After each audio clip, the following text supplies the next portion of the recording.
Ko'pchilik yaxshimisizlar, men Arzgul. Bu yil 31 yoshim. Shu Atlas kiyim-kechak shirkatining qurg'uvchisi. Biz birlikda shirkatni aylanib chiqaylik. Ilgari xudanda ishlaydim. Keyin yurtimning taraqqiyotining tezlashishi, shundaqla igilik tiklash chaqiriqiga ovoz qo'shib, o'z oldimga igilik tiklash maqsadida yurtga qaytib keldim. Hozir ishlayotganlarning hammasi mening yurtdoshlarim. Ular ilgari oila ayoldi shirkatga kelgandan keyin biz avval 3 oy texnik jihatda tarbiya oldik.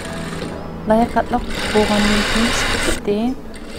Biz kiyimni asos quruvimiz hozir chiqib bo'ldi. Shu tugmani qaragan vaqtda bek diqqat qilinglar. Cho'qim udul bo'lsin ichiga qaragan tugmama. Ularning dastlabda maash olgan vaqtdagi xushalliqi yilimi esimda. Ular aldirash vaqtlarda kelib kiyim tikadi, bo'sh vaqtlarda oilasiga qaraydi.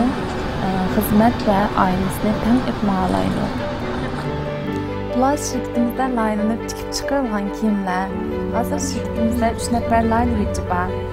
Biz kiyimlarimizga zamonaviy madaniy moda bo'lgan fasllarni kirishtirish orqali an'anaviy atlas madaniyatimizni taxmin jonlantirdik.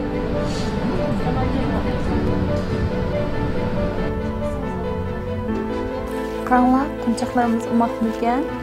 Bu bizning yangi bozorga solgan mahsulotimiz.